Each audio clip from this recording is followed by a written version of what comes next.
Hi, friends. Are we ready for a rant? So, recently, as in a day ago, I was in the hospital with a friend, and I have not been in a hospital for a long time. If you are unfamiliar with this channel completely, I was a bedside nurse who lived in the hospital for 6 years because I worked there. And then I worked in an outpatient primary care office as a nurse practitioner for 3 years. And then I've been figuring out my life since then.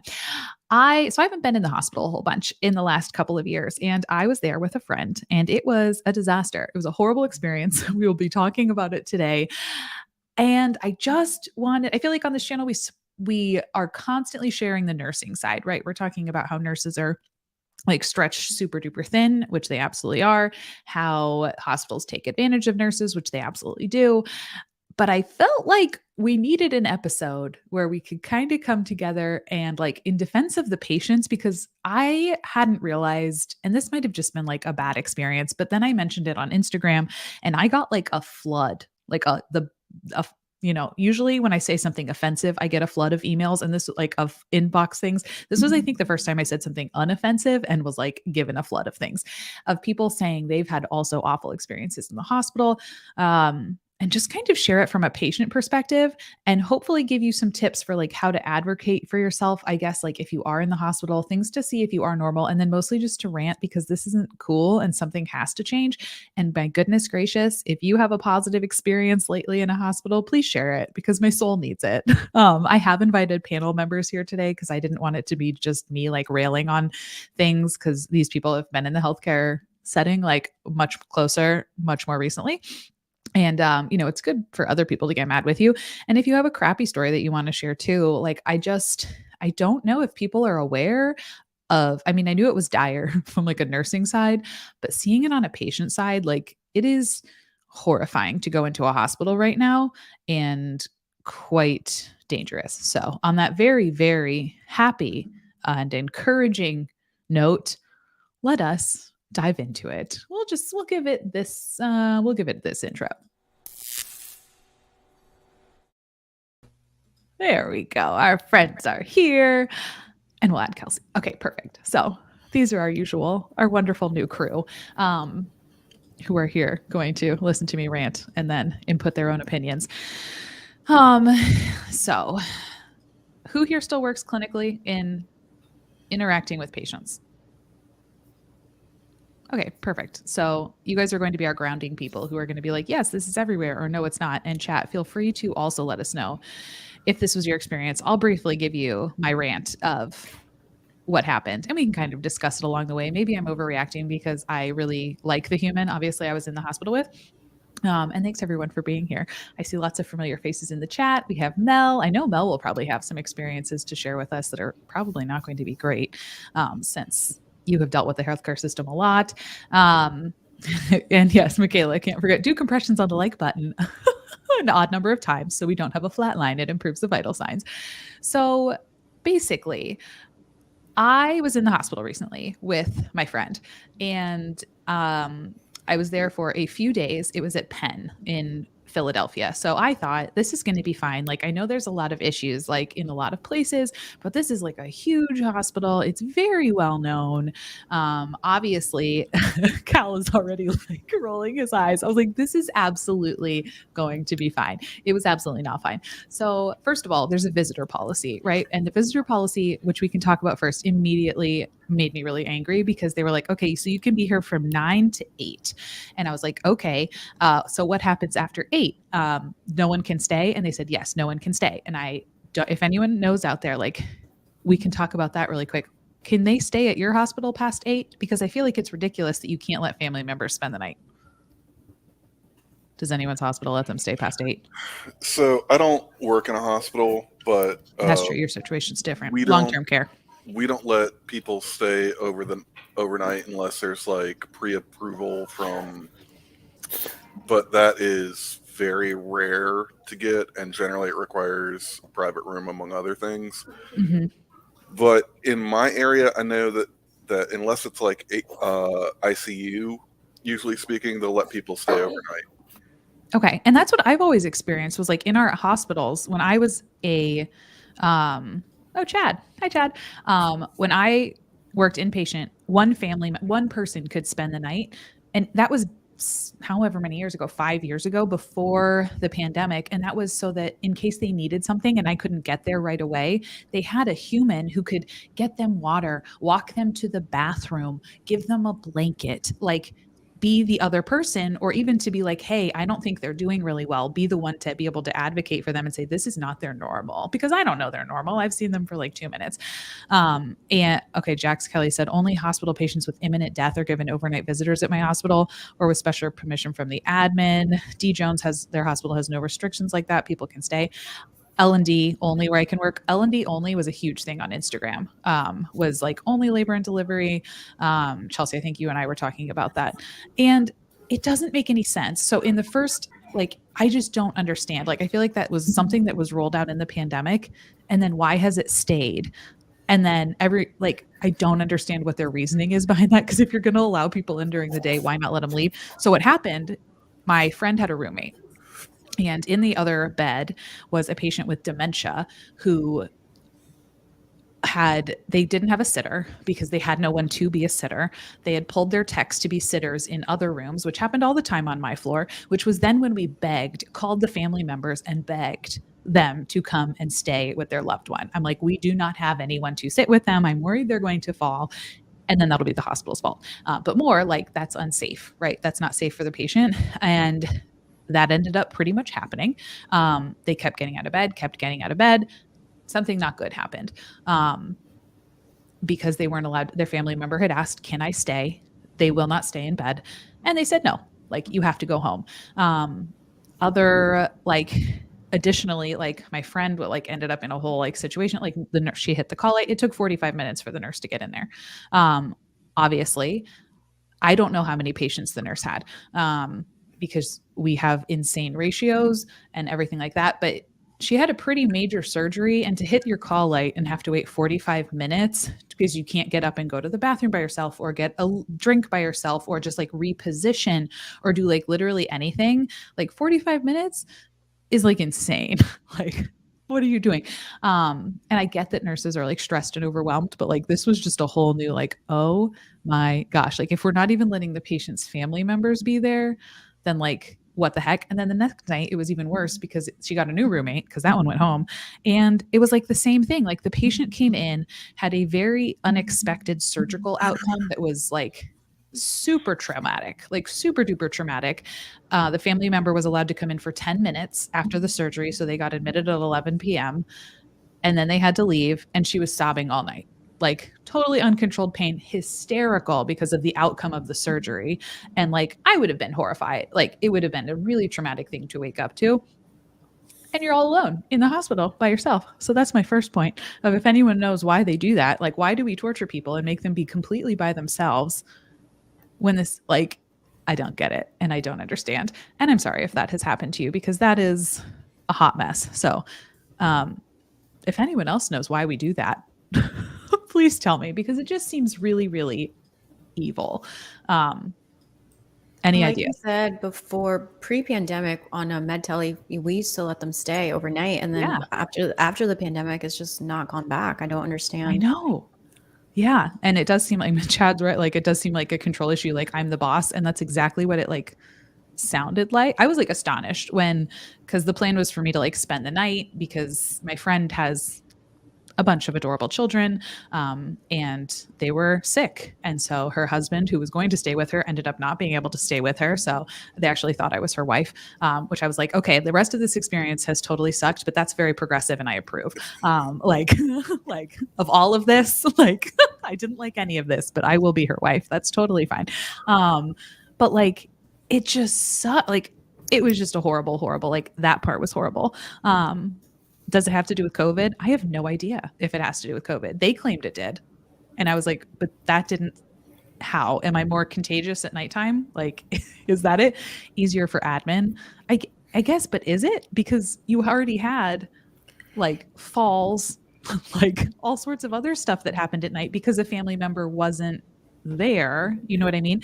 It also excludes rounds. And that's what I was the most mad about was because I couldn't get there until 9 a.m. and my friend was on a good amount of drugs to keep her feeling comfy. I missed rounds, and then they yelled at me when I asked to talk to the team, or like get an update or have the nurse read me the note. She was really mad about that because I was like, I just want to know what's happening. And I missed rounds because they were at 9 a.m. And I was like, well, when does the team round? They were like 7. I was like, okay. So like, what is this? And if you're not familiar, rounds is when everyone comes together and like the team comes around and they say, this is how the person's doing and this is the plan going forward. Do we have any questions? Do we have any concerns? And such. Rogue says, I want to see the admin staying overnight to help with staffing. Here. I approve. Scott. I was going to say, back in the day, we did have visiting hours because I remember in the evening the overhead message, and I could recite it verbatim. I don't know why they haven't gone back after the pandemic unless there is CDC guidance or maybe from some other regulatory agency on that.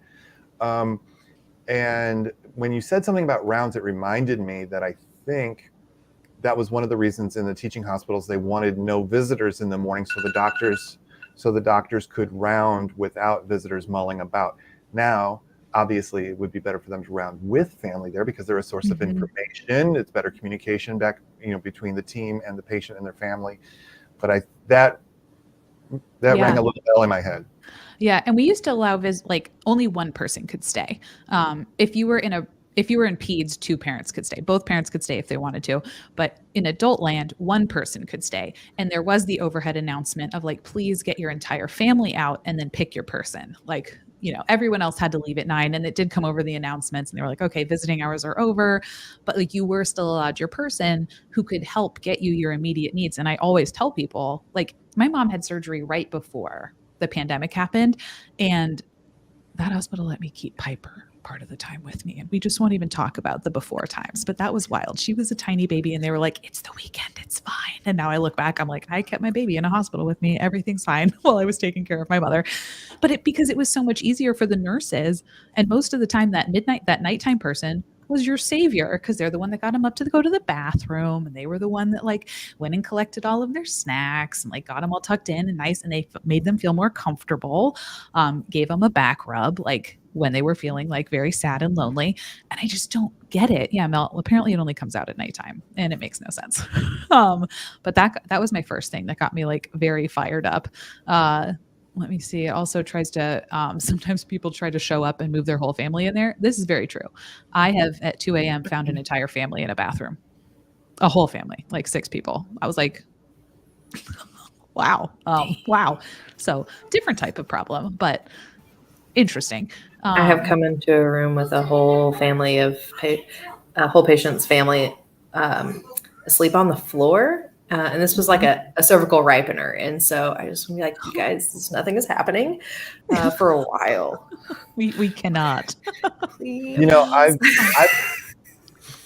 I've been wanting to tell this story and I wasn't sure where. And it's kind of a blowing my own horn story. And it has to, I thought I was going to tell it as like, nurses, it's okay to go above and beyond every once in a while and get creative with your care, blah, blah, blah. But it fits in with this too. So I had a patient, he was like 18, bad head injury, going to the ICU. I don't know that he was in danger of dying, but his life was never going to be the same. And his family was in the waiting room and there were 20 of them. And 20. Oh my gosh. And so I, did what I did. I went out and I said, okay, can you get everyone's attention? Because I'm only going to say this once. I'm like, hello, everybody. Hello, family. I'm Scott. I'm his nurse. He's going to be going to the ICU. This is what we found. This is his update, the whole thing. And of course, they wanted to go back and see him. And I said, you know what? You guys are very well behaved. Here are the rules. You all can go see him, but you have to all go back in the room and see him and then go leave. There's none of this back and forth. There was a back hallway to that room where you could get in and out, not through the treatment area. And I said, I will throw you all out, but you all can go. And I thought, because once you get to the ICU, there's no way you all are going to see him again, all at the same time. So, and he was in a large resuscitation room. So they all came back and they all behaved themselves and they did not kind of go in and out and in and out. But I did that because knowing upstairs, there's no way he was going to get more than 1 or 2 visitors and they were going to be limited in all kinds of ways. Thank goodness this family behaved themselves. And not to pat myself on the back, but I mean, good for me for taking that opportunity. That's as an object lesson to new nurses, that it's okay to bend the rules every once in a while, as long as you know what you're doing. Yeah, but at the same time, like you're also 100% hitting why these rules are in place, right? Because for every story that I have where I have like argued for somebody to be able to stay who is doing everything right, I can Mhm. tell you 10 where there's a family member that's trying to pull some BS. True. Right. And the thing about it is that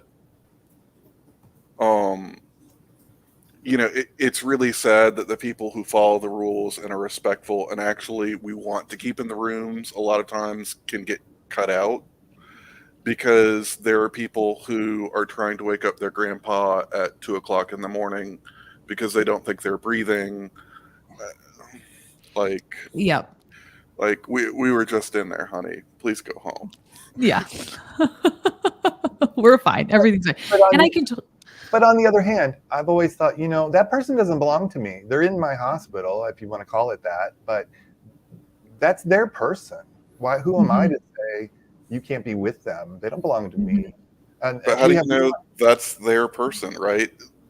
Well, they might feel like that's their person, but the person might not feel the same way about them, right? Yeah. And long-term care might be weird. I usually had like my patients were much more like it was much more of an acute situation. And I always told the family member, I reserve the right to be able to have you leave this room. Like if your help is no longer helpful, I may ask you to leave, and that will be for the benefit of the patient. And I would always ask the patient separately, do you even want this person here? Or do you want them to go home? Because sometimes you ran into that situation and they were like, I do not want them here. And you were like, great, that's wonderful. We don't allow visitors. You can go. But like, I would say most of the time for all the crazy ones I was able to kick out. And you just said like, hey, this is disruptive behavior. We can't allow that.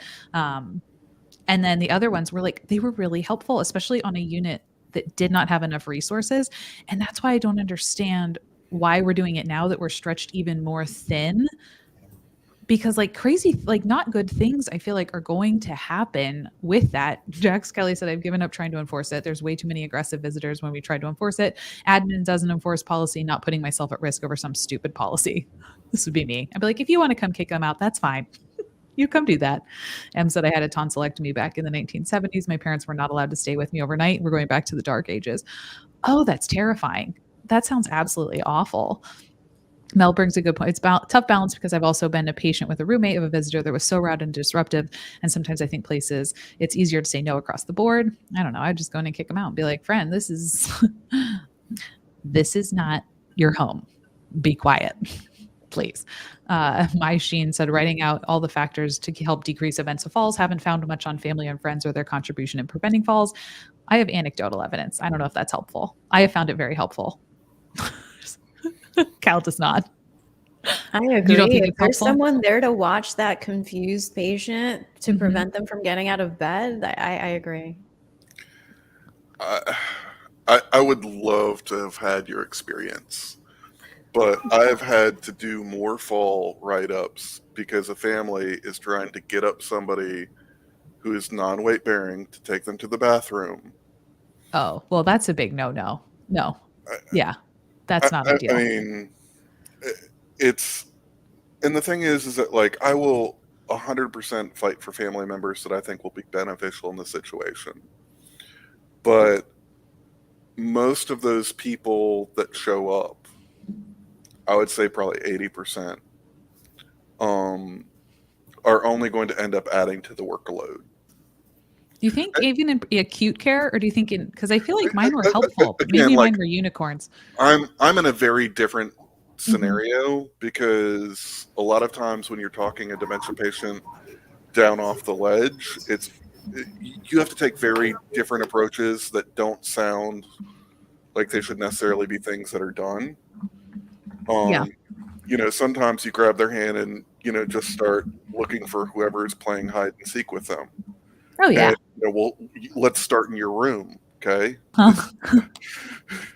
Yeah. We'll go with this and we'll reroute as needed. The bed, right? And but a lot of people really aren't trained to say, okay, look, here's when I need to go along with the line and, you know, be able to get them calm and then look to redirect. And here is when I just need to just redirect. And It can cause so many problems. And I that makes a lot of sense. And like the chicken coop, agree. I have had a Meemaw trying to get a Peepaw who's 97, and then they both fall. And this is honestly my experience with sitters. Most of the time when I had a patient sitter, the sitter was the one that fell out of the chair or got nauseous, or like all of a sudden it developed a double ear infection during the shift and needed to leave. And I was like, what? Or disappeared. And I was like, where? Like, what? Like, what is happening? And then they had to go down to like the ER. Like so many times I had to call the people and be like, oh, my sitter has fallen out of a chair and apparently must go to the ER or tripped. Please come. I don't have one anymore. Hi, Nurse Adrian. Welcome. Welcome. So, and Michaela says, totally agree with Cal.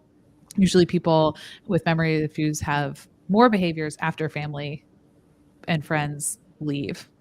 Usually people that have memory issues have more behaviors after, but wouldn't that be like helpful to have them then?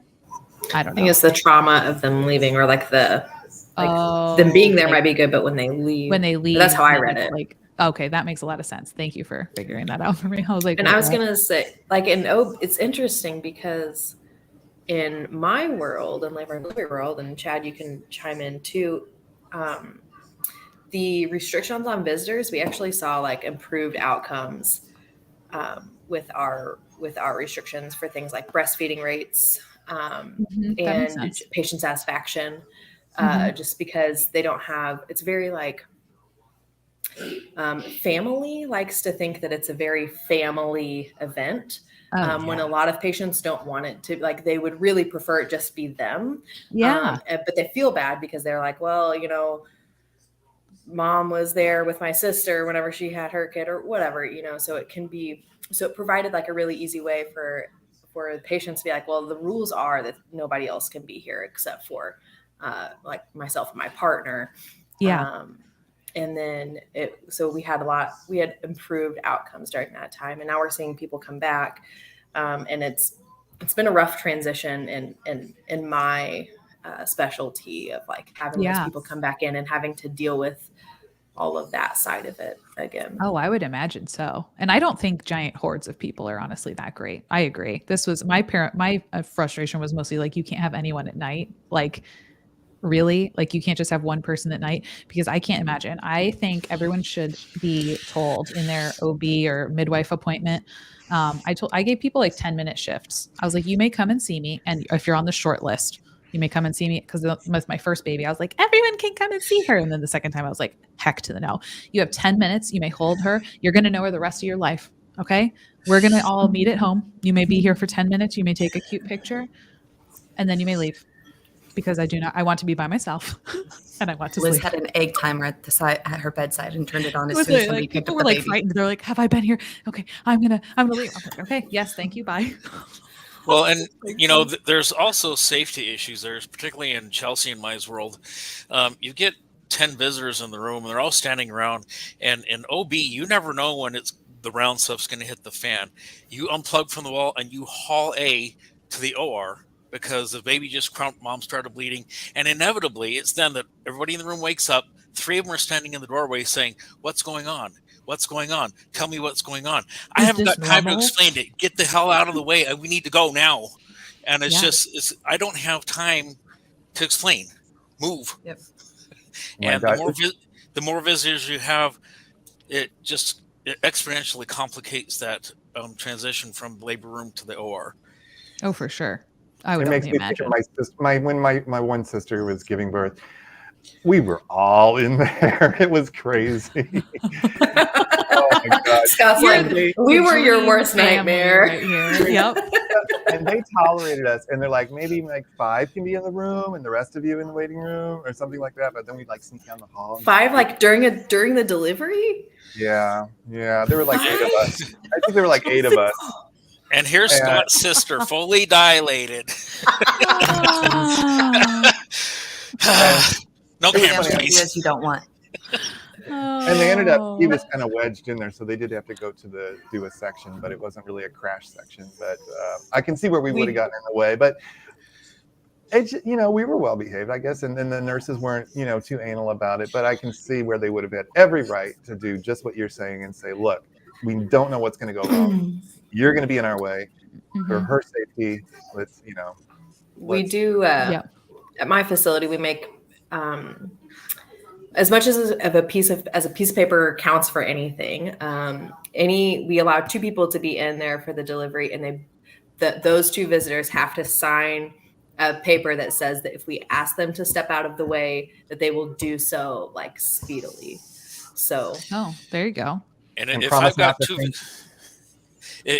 2 visitors in a room, they're each holding a leg. And Dad, if you pass out, I'm checking your cervix, so don't pass out. Oh my gosh.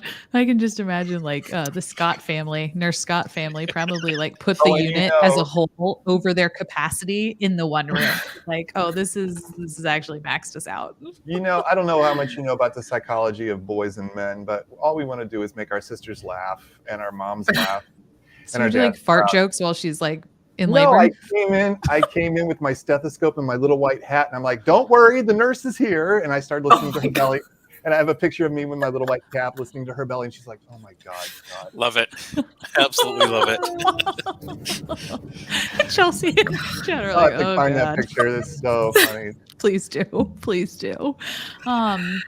But Montana Galaxy said my son was just hospitalized. I'm sorry. I hope they're okay. And I was there every day at 5 a.m. to catch the doc. People need an advocate when they're sick. Just getting nutrition and pain meds met are a struggle. And I think this was my issue, was one, hearing it from my friend that she didn't feel comfortable. And then after it took 45 minutes the first time for a nurse to come, she never called again, even though she was in like writhing pain when they when one did come to check on her. They're like, "Why didn't you call again?" She's like, "Well, you didn't come like the first time." And she was like, "Oh, like that's true.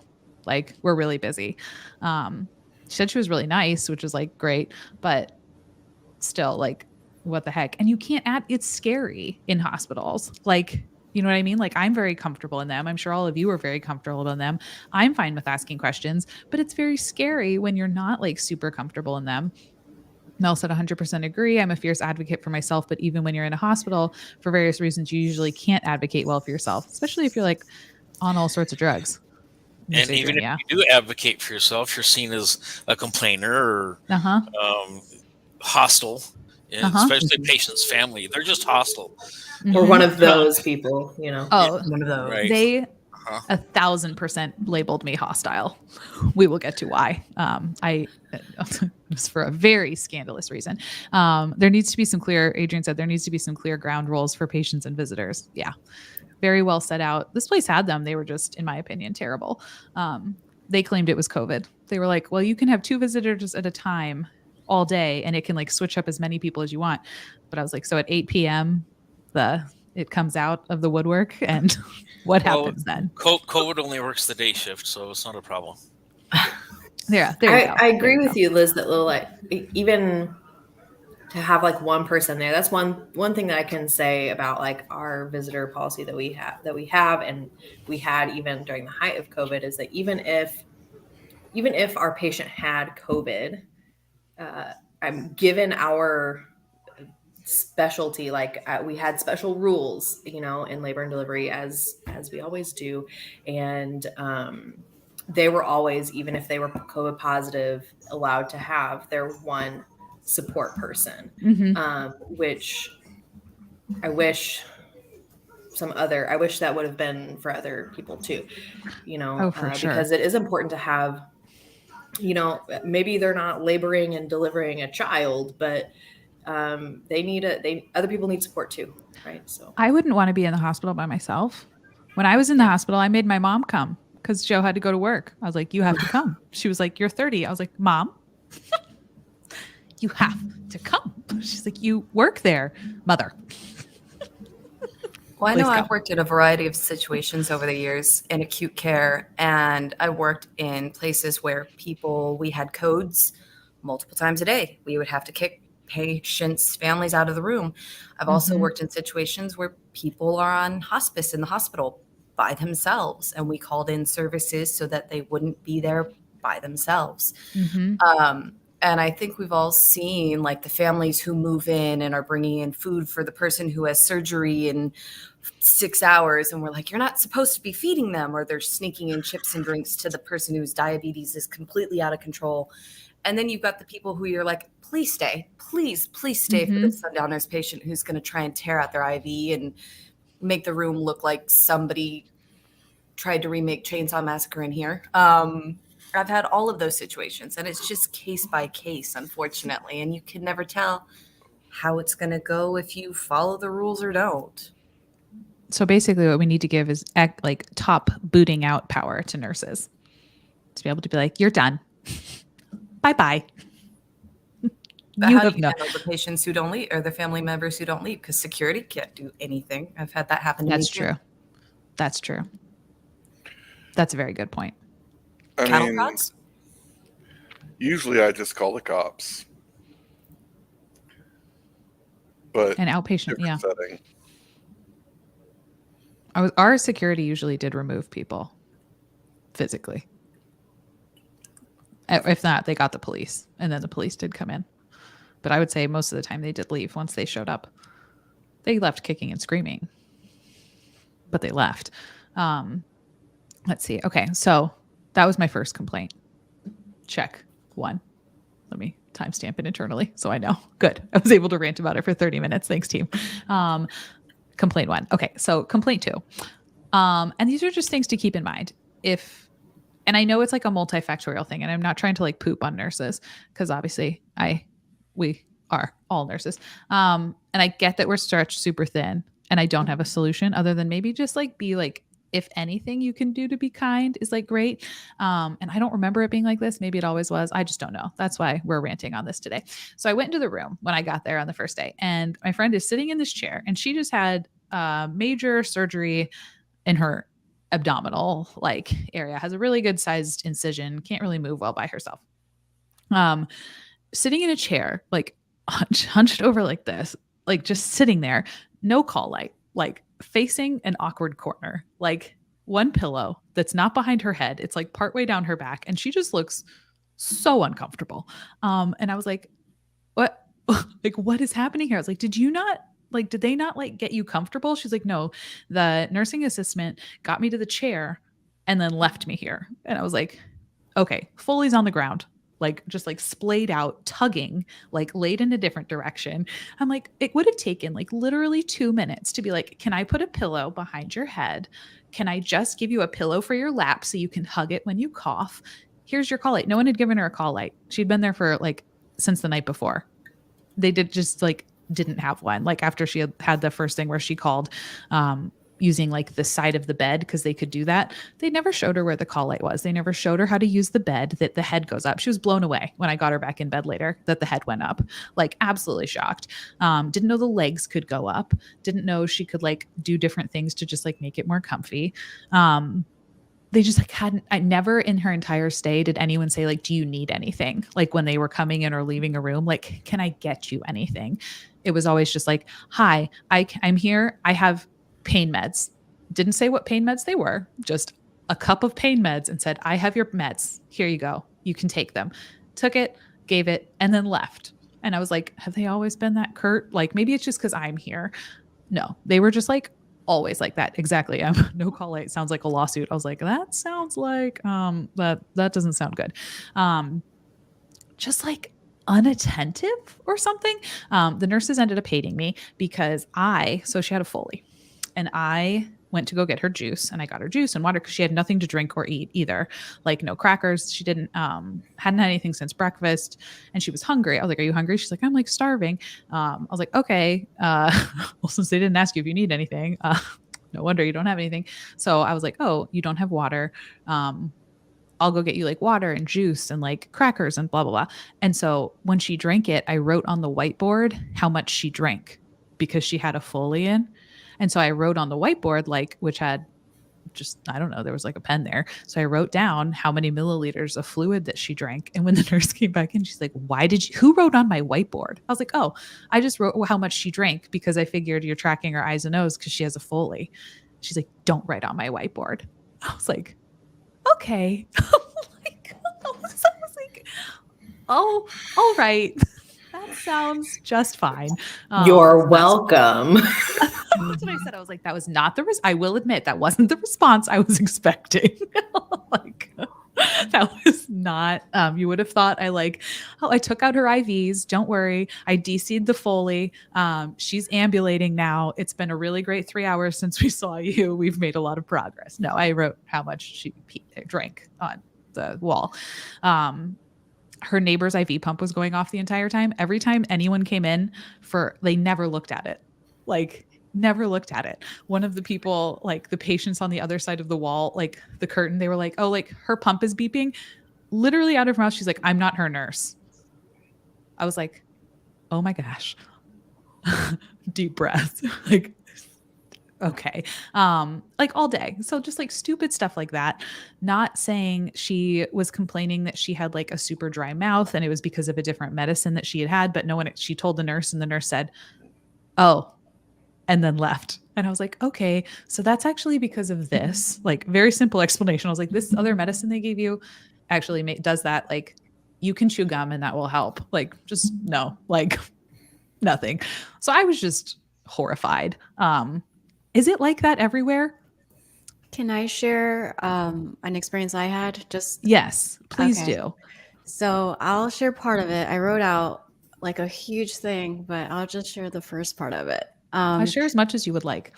Well, I'll start with the first part, and then if it progresses. But so I went to the hospital in May. I didn't know what I had. I had tachycardia. I was short of breath. My muscles were contracting. I had paresthesia, which is the arms tingling. So when I finally get into a room in the ED, just like your friend, no call light next to my bed. I'm one of those, being in healthcare, as healthcare providers, we avoid the hospital. At least I don't want to go there. That's the last resort. I don't like telling people what I do when I go to the hospital, but I'll tell you why I had to tell her that I was a nurse, because I'm laying in the hospital bed and I just feel like this wave of heat come over me. The nurse hasn't come in. The tech came in. Hey, I'm going to be your tech for today, blah, blah, leaves, right? I feel like this heat come over my body. And I was hooked up to a telemetry, so that I could see my heart rate, but I could feel something was going on. My extremities, my muscles were tightening, were contracting. I couldn't move. So I'm kind of trying to tilt my head back to see how high my heart rate is going. And my heart rate starts going 120s, 130s, 150s. And my rhythm, my heart rate is normally in the 60s. So for me, I know normal is 60 to 100, but to be in the 150s, and I didn't have a call light, I can't move, I can't get up. Those patients that, as nurses, when patients scream for help, everybody's like, oh my God, what room is screaming for help? And I had to scream for help because I knew something was wrong. I was like, yeah, help, something is happening, help. And literally what I hear outside the room is ugh, who's screaming? And oh my gosh, I'm connected to a monitor. My heart rate is in the 150s, right? Technically, someone should be calling the monitor tech should be calling. Someone should be coming to my room to check on me. Why is this patient's heart rate going up so quickly? So like you said, Liz, I'm very pro nurse, but the experience that I had in the hospital was horrendous, not only in the ED, but actually on the floor too. And I can, I don't want to monopolize time, so I'll tell you about that later if you want. So, the nurse comes in and she's like, what's going on? And I'm like, my heart rate is elevated. My arms, I'm like, I can't move. I wasn't, I don't know. We get patients that have pseudo seizures, they want, what they want. But my extremities were contracted. I was it almost looked like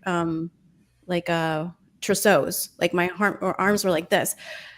I was like, I need help. I need something for my heart rate. Can you call the doctor? Give me a beta blocker. I'm sitting there not thinking clearly, having to beg. I'm not asking for pain medicine. I'm not asking for any of the, I'm just please give me something for my heart rate. I feel so I was going to SVT, and then I was I just was concerned, what if I go into VTAC or something, and then I can't advocate for myself. Couldn't be bothered.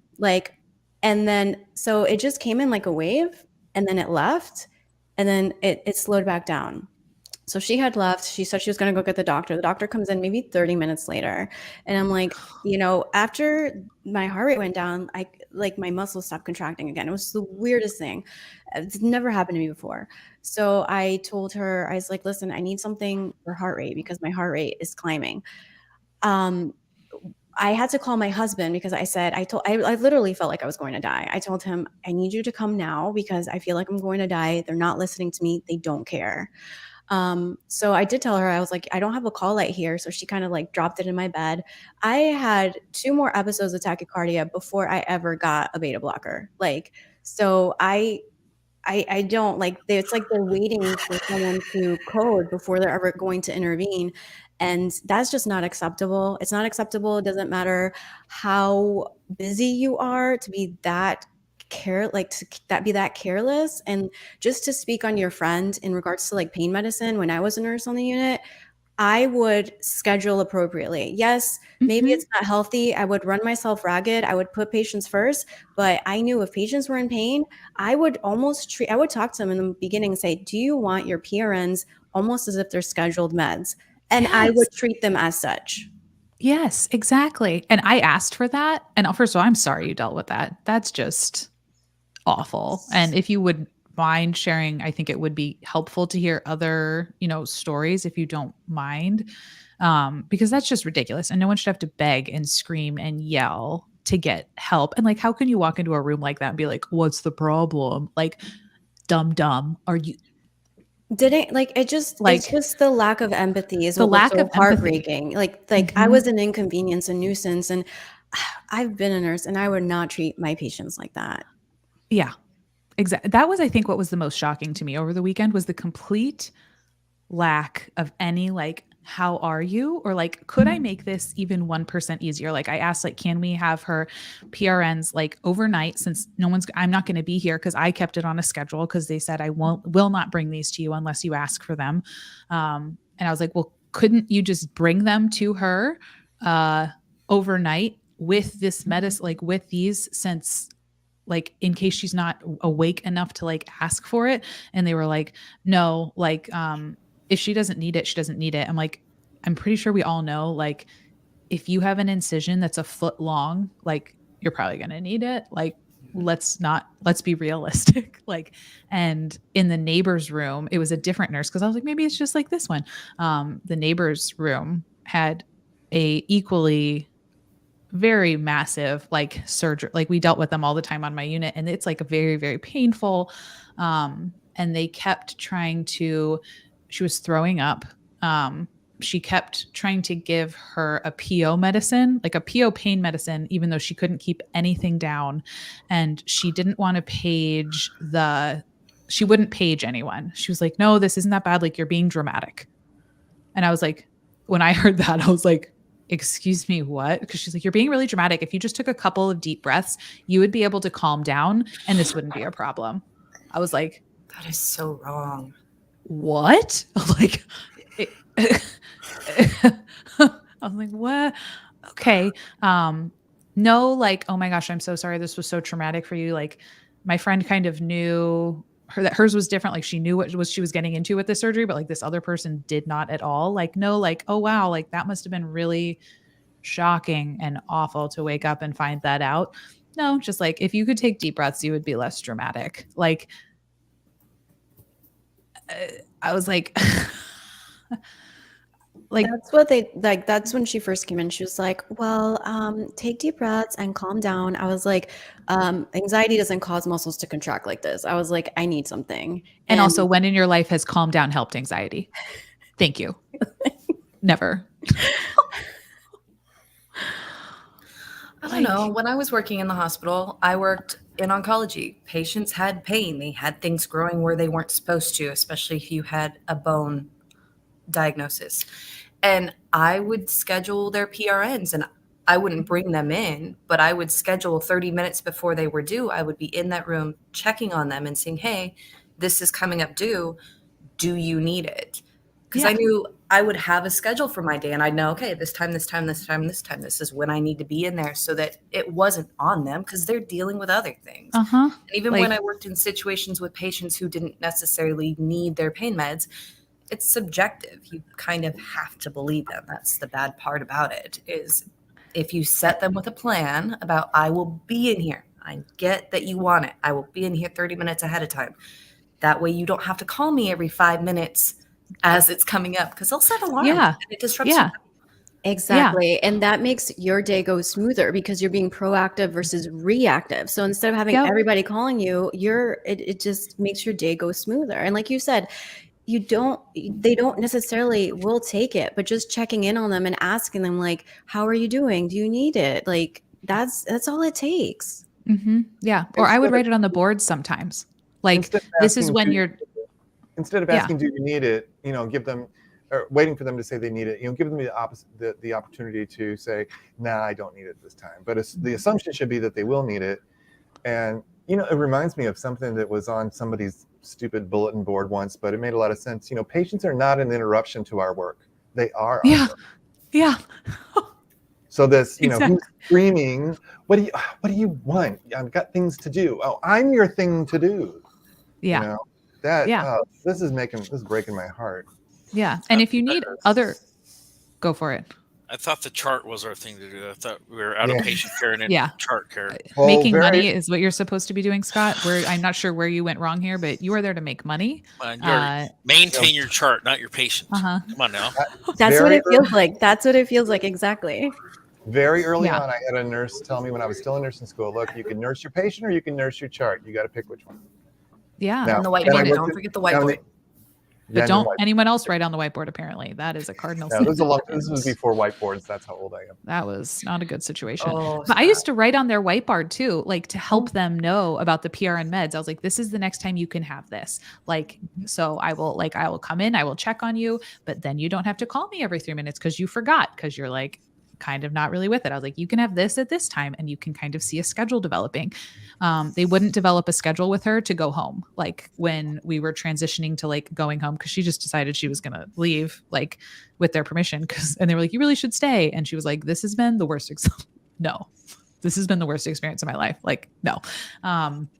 And they wouldn't make her she's like, so what is can you help me figure out what what should I be taking when I go home? Cause they just brought her a bag and put it down. She's like, here's your meds. And then left. And I was like, well, that was very helpful in explaining. And her instructions for her incision were in the packet.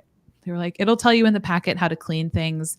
Here's your meds. And it has the last time that we gave them. She's like, when do I take them next? She's like, well, it has the last time you took them, and you can see how often to take them.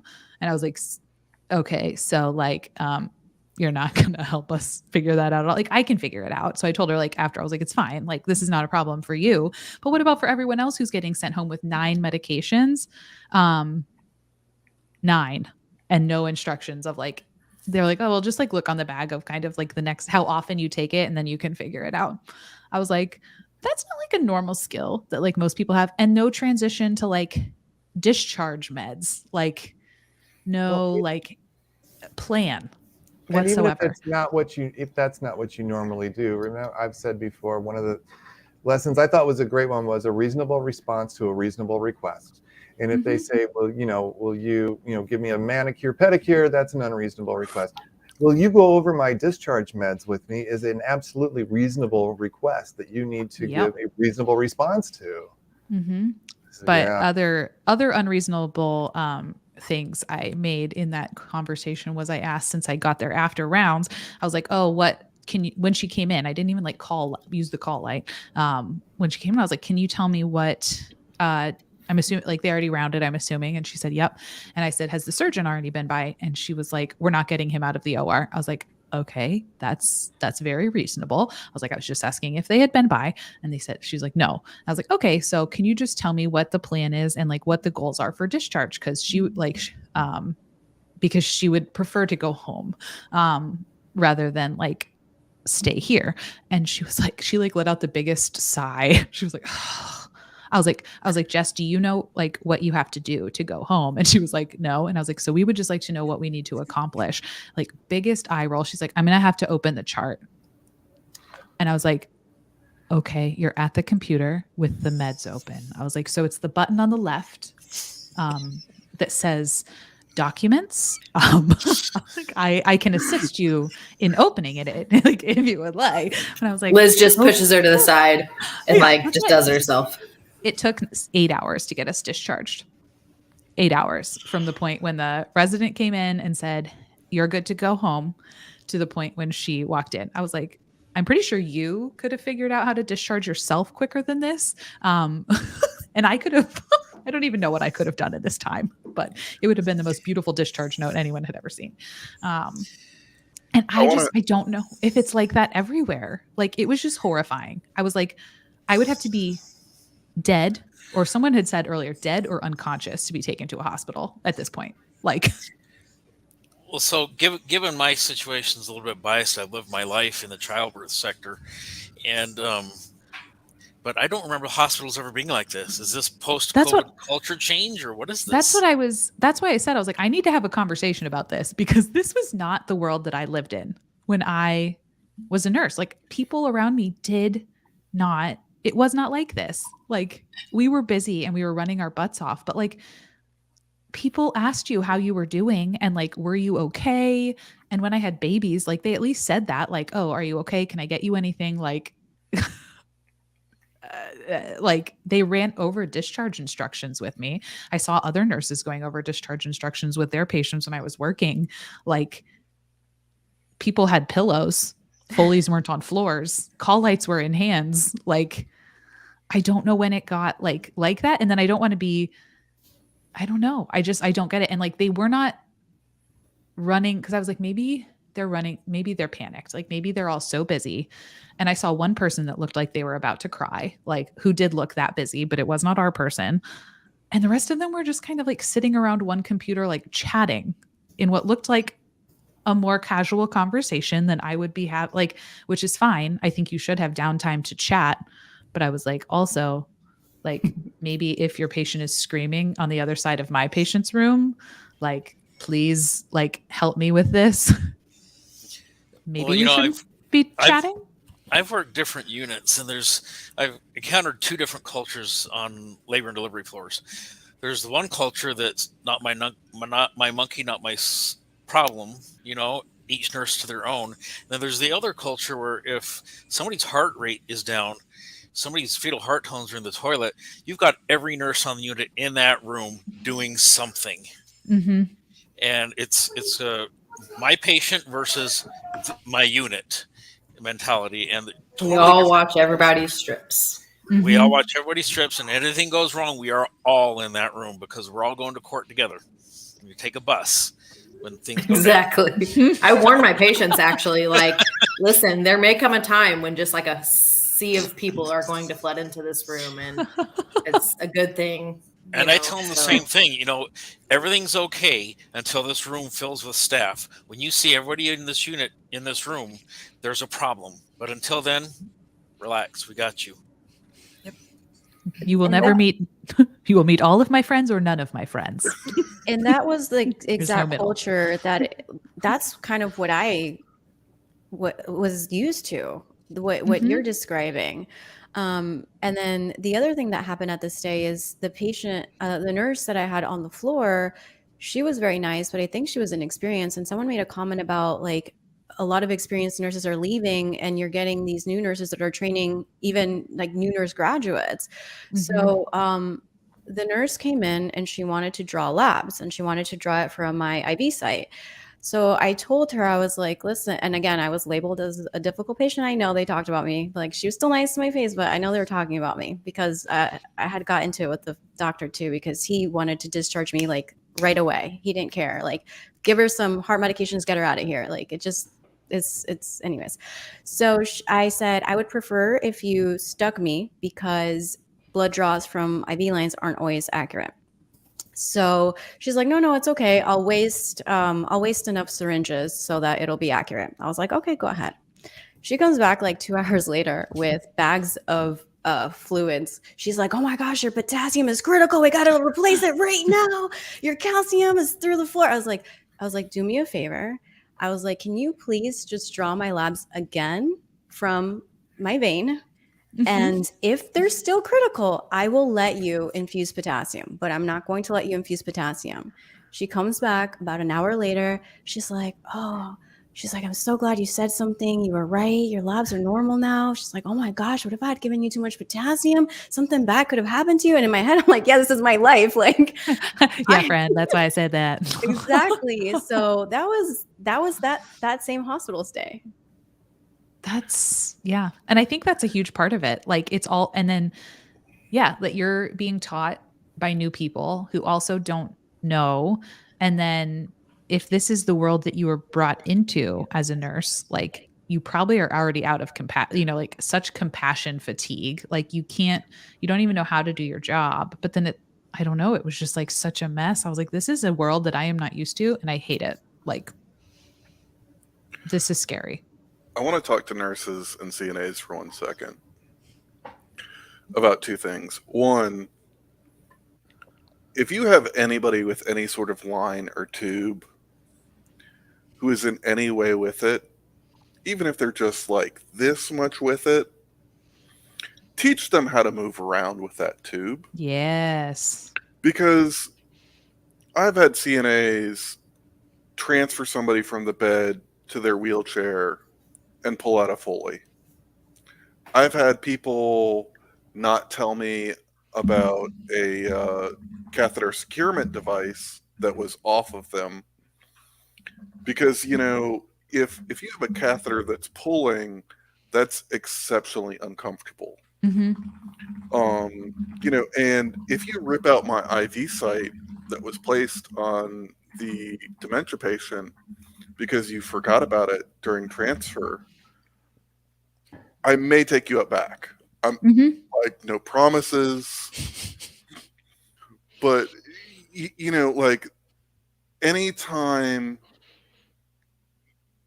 you are dealing with these sort of patients that have lines, that have tubes, that have anything that is going to secure them in one place, you need to talk to them about how to move around with it 100%.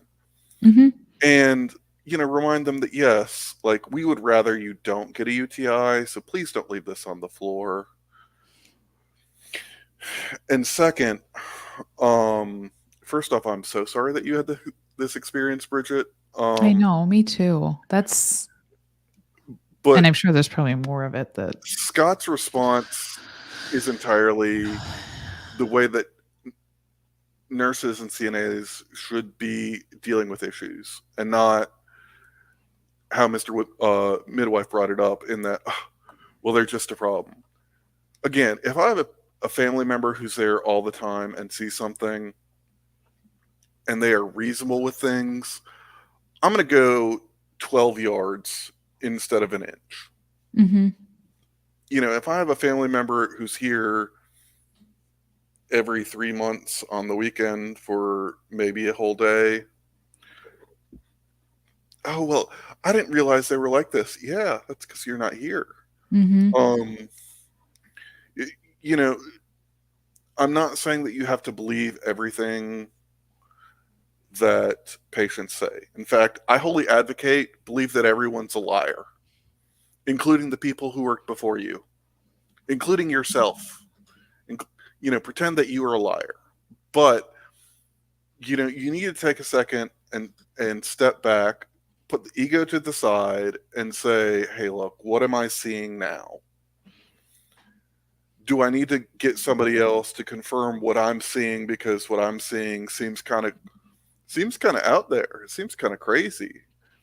And as someone who's had a 12-inch incision in the abdomen, I can promise you for a while that really hurts. Yeah.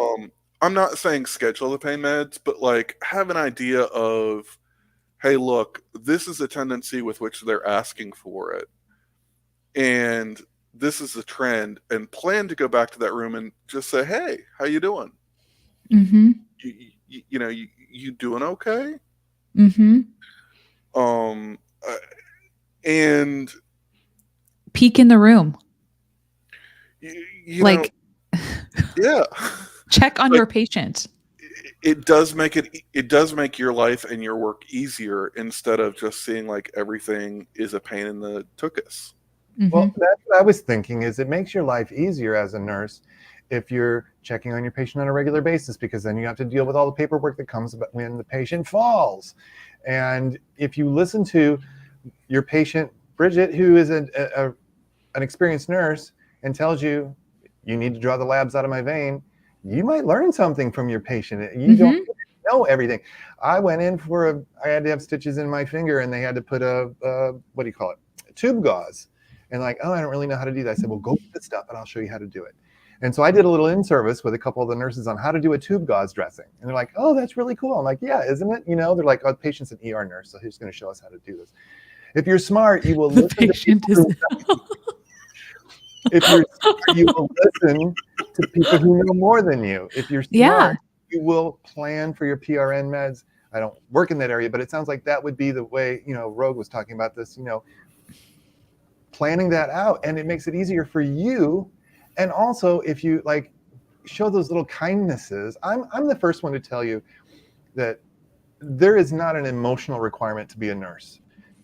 I know it's heresy, but you do not have to give a damn about your patient when you go home. You only have to give them good care, tend to their needs, be kind about it and compassionate, respect them, listen to them, all the stuff that we do. But whether or not you actually have that little feeling inside is irrelevant. You can't really require anybody feel anything. I know it's heresy because we're, you know, angels of mercy. Oh no, yeah, it's a job, but when you do show a little interest and say, you know, how are you doing? It's like, oh, I know that was a rough surgery. I'm sure you're in a lot of pain, but let me know. You know, it makes the job more satisfying. You're connecting with other human beings, and you're taking a break from the pressures of charting or whatever else you got, and actually making connections, which I know Liz and I both talked about as being the reason that we're in healthcare. We want to sit down and like do the patient care stuff. So the fact that people are just making it harder for themselves by acting this way is just mystifying. And like, you don't have to actually care deep down in your soul for the words, can I do anything for you, to come out of your mouth. Like, it's not a requirement. You can just ask. Say, hey, I know like, you're going through a lot. I'm sorry you're going through this. Yeah. Show a little empathy. A little bit. Like, oh wow, yeah. You don't have to cry to them on the way home. You just have to be a human being. Show a little bit of your humanness. And in case you guys missed it, Nurse Adrienne is plowing through all sorts of excellent. She's just like spitting out excellent resources in the chat. So if you're watching this on the replay, I always have the live replay available of the chat. And if you're watching it live, she's just like a wealth of information. She knows all the legal things that when I get mad, she's like, here's how you actually address that, Liz, rather than ranting on the internet.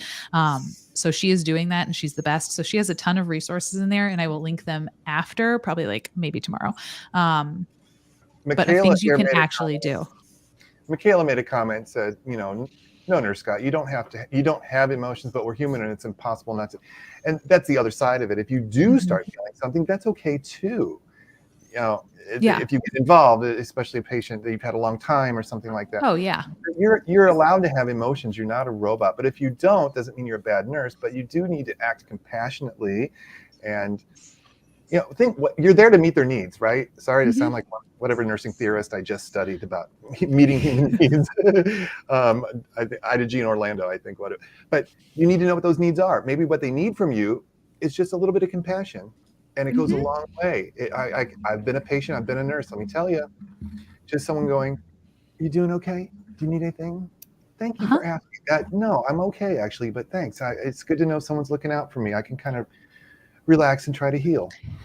And like, it shouldn't be, shouldn't have to say it. Like when I was a bartender, if someone was sitting in front of me sobbing, it was not part of my job. My job was to serve them alcohol, but it did come out of my mouth like, yo, friend, you okay? Like when they're sitting there hunched over, sobbing, like that's a very normal human response, even though I was perhaps not the most invested, but like you kind of just want to ask people if they're fine.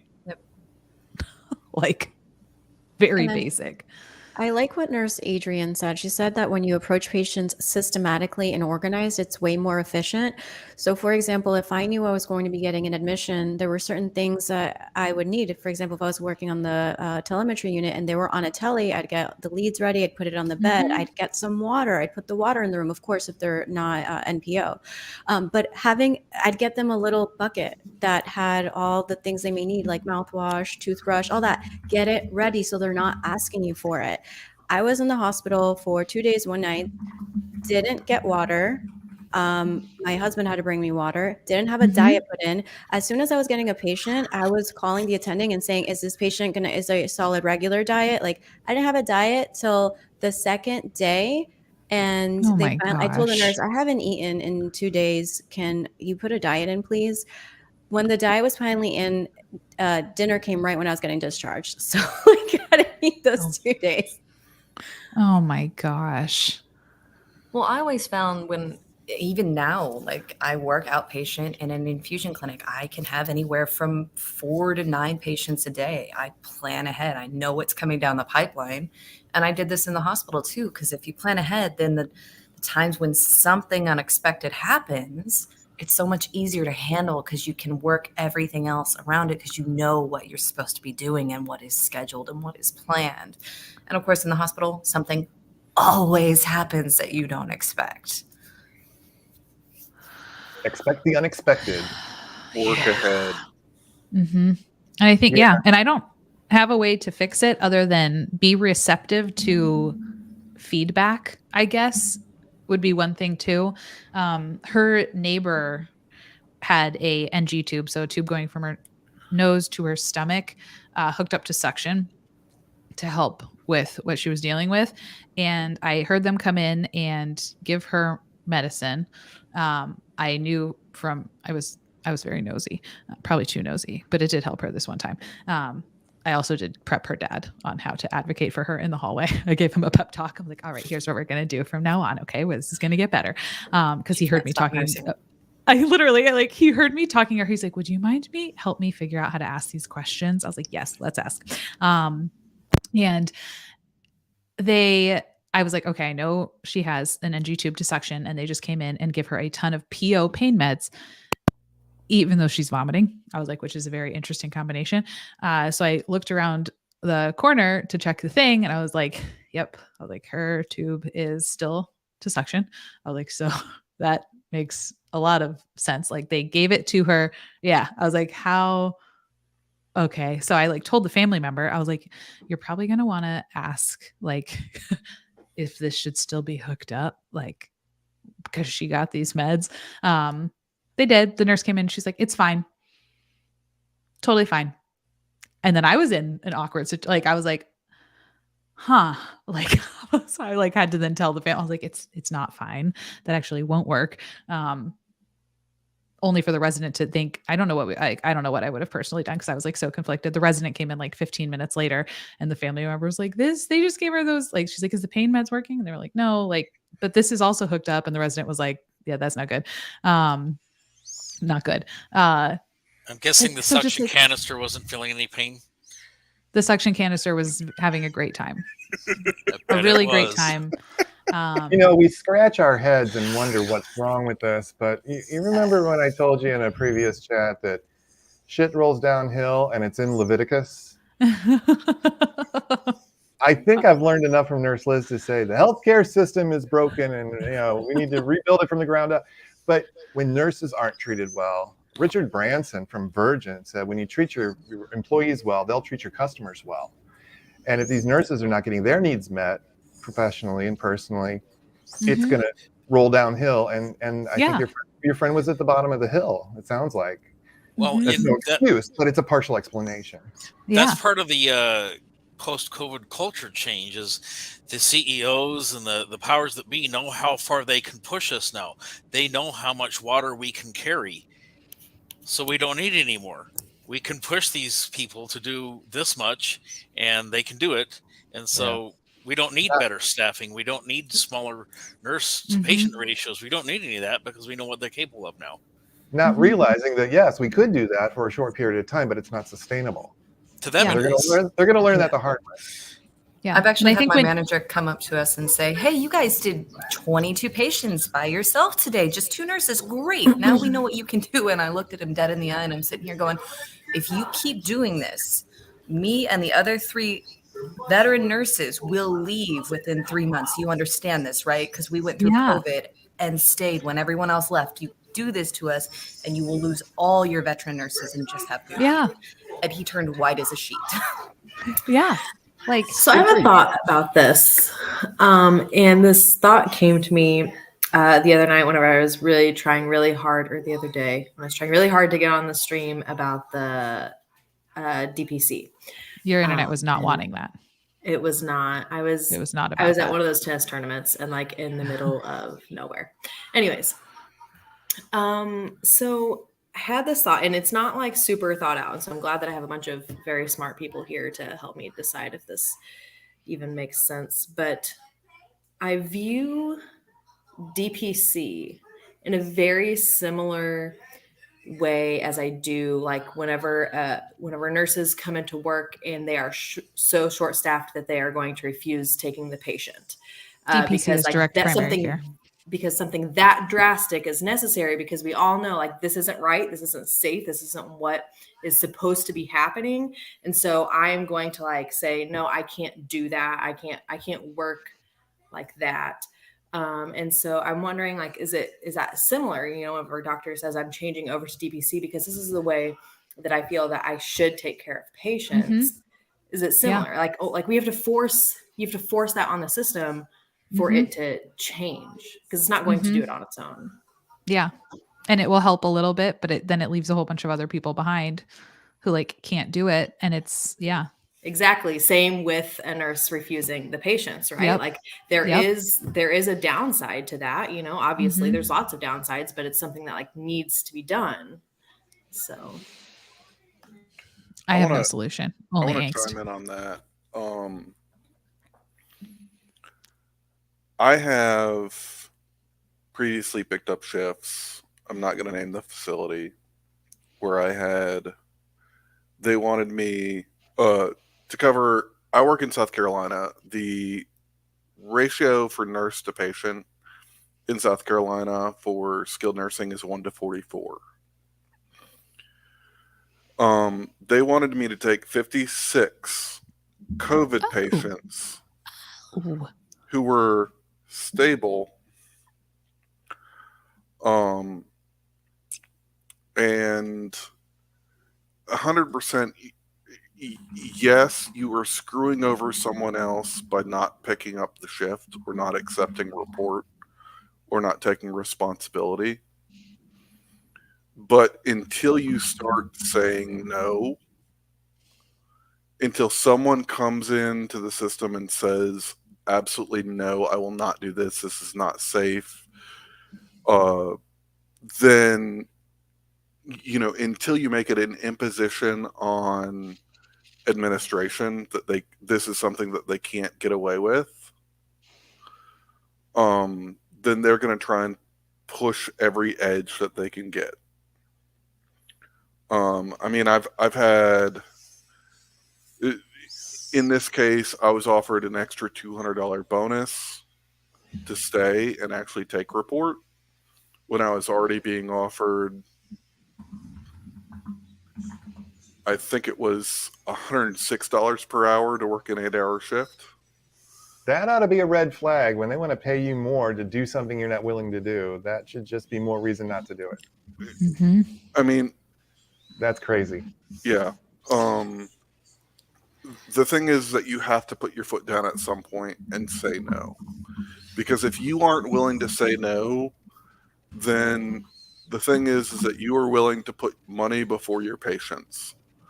And if you're willing to put money before doing the job that you're getting paid to do, you know, if you're willing to be paid to make sure that all the clicks are done and not the job is done, then please leave whatever job you're in. I don't care if it's nursing. I don't care if it's septic or whatever else. You know, if you're building a house, it doesn't matter, right? Like, make sure that the job that you're going to be paid to do is worth the money. Well, and a $200 bonus isn't going to cover your attorney fees legal. when you get sued. Yeah, that's what Pat just said. Yeah, the $200 wouldn't even cover your legal fees or pay your student loans when you lose your job. It goes back to that poor LVN who got sued and everything because she had 47 patients, 3 techs, and she just couldn't do it. It's like, yeah, she lost her entire livelihood because she took on a role that people were asking her to take on and she didn't say no. but we're And the guilty. thing is, when you do that, you're going to get pushback, and they're going to make it feel like it's your fault and you're being a bad nurse. It's happened to me in the ER. I was traveling someplace, and we have boarders in the ER. They're there when they should be up in a room upstairs, but there's no room, so they're there for 24, 48 hours. And they've got floor orders, every 8-hour vital signs and meds in morning, noon, and night, and whatever the floor does. I'm an ER nurse. That's not how I operate. And we organize things, Scott. That's what we do. It's called a schedule. Yeah. See, I like the chaos. Yes, I know. No, but I mean, really, it's like the doctor gives me an order, I do it. Yeah. The patient has a high heart Just rate. teasing you. Okay, I do it. Anyway. We could never do what you do. I'm very limited. I'm very linear. Anyway, so I went and I went in that morning, and they said, and you're going to have this patient. They've been down here still waiting on a bed upstairs. And I said, you know what? I said, I don't know how to coordinate care throughout the day. Plus, I've got ER beds as well. I said, why don't we give that to one of the nurses that works here? And as a traveler, then I'll take. And they're like, well, no, this is the assignment you're given. And I said, but I'm not qualified to take care of a patient like that. I mean, I can keep them alive, but they're not going to get the care they deserve because I haven't been trained to do that kind of thing. And they were not having it, and made me feel like, we can call your agency and discuss it with them if you like. And I'm like, I'm just trying to keep the patient safe here. Yeah. But when you do that, it needs to be all the nurses on your unit, that say, look, we're going to say we get no more than, and a union would help too. But in absence of that, and when you do it by yourself, you're going to get pushback and they make you feel like the bad guy. So, I had a travel assignment a couple of years ago, and it was a small hospital, very small hospital. And one of the assignments they had given me was a telemetry patient. And they looked at me in the beginning of the report. They said, is that okay? I said, if I take her, she will die. I don't read EKG. I can read a fetal monitor all day long. I don't read EKG. They switched my assignment right there. They didn't ask me more questions. I'm like, if I take her, she will die because I won't know. Do you want to come up and watch a fetal monitoring strip and keep 2 people alive? No? Okay. Well, then find somebody else. Other than that, I know the flat one, and that's usually too late. So I'll read the EKG. So no. You read my fetal monitor strip. We'll call it even, huh? They didn't there like you that. Go. So no, probably not. I don't get why we get so much pushback from managers who we're being responsible and saying, look, I don't know how to do this. I need either someone to teach me in the moment or someone else needs to take this patient. I had somebody years back when I was in the hospital. Patient came in with a port, was placed on medical. This medical nurse, thank God, she was so smart. They asked her to access this port. She'd never seen it, never touched it. It's an oncology specialty. And they gave her so much pushback for like 45 minutes about you should know how to do this. And they finally called us and we're like, of course she shouldn't know how to do this. She's never done it before. You have to be trained and you have to do it so many times before you're allowed to do it on your own. One of us went up there, was a 10-minute, that's it. It was done. And I was so amazed because this poor nurse was almost in tears for how much flack she was getting about not doing something she didn't know how to do. Well, and to use a more specific thing, nurses are a dime a dozen. Everybody's equally trained, yada, yada, yada. And no offense, Scott, does any woman want Scott doing their vag exam? No, he doesn't know what he's doing there. That's not his area of expertise. It takes time and skill to learn how to do it. Chelsea, jump in here. It takes time and skill. It takes dozens of vag exams to learn exactly what you're feeling for, and then when you find what it is, you're to interpret that. You have to. You don't want that's just the beginning. Then you have to learn how to do it and not just completely hurt your patient. Yeah, right. Yep. Nursing is so specialized. Do it quickly. Now, you guys, we don't want you down in the ER either. God bless you. That's exactly right. I don't want you. We do all kinds of really fun procedures, and we know to look for rare, things that pop up. And if you don't work there, you don't know that.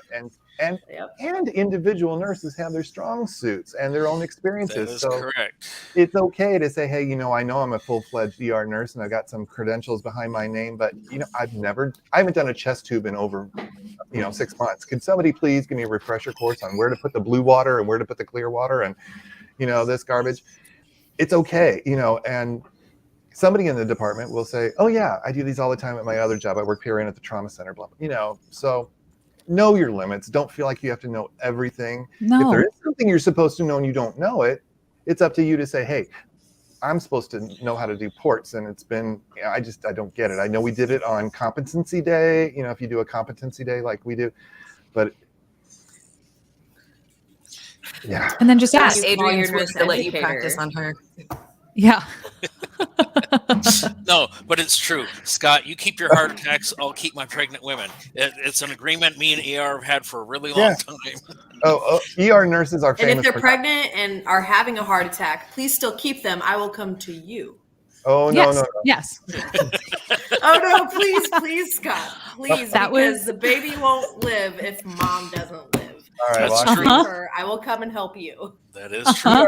just in case you're You guys wondering have about way more the culture. resources down there. Like we have nothing up in labor and delivery. You guys have all the things. So You we just have the speculums. expertise. You guys have like all the rest of the stuff. That was Yeah. also the line that ROB people always told us, like, you keep the human. I'm like, oh, no, you keep the human. They're like, well, you have more Within the- stuff. within the Really? Within the culture of nursing, ER nurses are famous for not knowing nothing about birth and no babies. I can tell you what I remember about it. It's like if something happened, roll the patient on her left side, stop the pit, and call the doctor. And I'm not even sure what that means. So, Like- Very good. tool. Likewise, somebody Good says start. I've got chest pain, I've got no clue. None. yeah, I'll ship them right back to you because I don't know. It's not my Right. jam. It's Yeah. not my Send them to jam. cardiology. Yeah. Yeah. We had a lot of, with the cardiology, they gave them to us and they were like, well, just send a nurse up there every now and then to check on them. I'm like, oh, please no. or fetal heart tones. Even sometimes we would have, doctor would say, hey, why don't you check fetal heart tones? And it's like, I don't know that I've been taught how to do that. Uh-huh. Can I just Somehow- poke it? Please don't. That's what we're for. Uh-huh. Yep. Yeah. Phone Even a if- friend. And even if We'll you come right can down. find the heart tones, you don't know what's normal. You don't know what's supposed to be in range or out of range. Well, So- I can count at least. Yeah. Uh-huh. Some hospitals would send down an OB nurse to do that. And another one said, here, while I'm here, let me show you how to do it. And then maybe next time, like that's reasonable. That is I reasonable. have had the ER send me patients before who they claimed that they got heart tones in the like 140s, and then after 3 minutes, I come to find that there is no baby. Actually, there never was. The patient was not even pregnant, so Oh, it's fine. That's fine. That's She was almost just trying to get out of going to jail. It's okay. That's as good as Oh the my resident that did the gosh. pelvic exam and the prostate exam. You missed that one, Chelsea. yeah. Oh my Yeah. God. Yeah. I did both while I was in there. Just took care of all of it. Couldn't I find think it, it's one but thing- I'll try harder. I think it's one thing we need to really send home to our new nurses because they come out of nursing school and they believe that they are expected to know everything about everything because we are trained No. on Yes. most every field.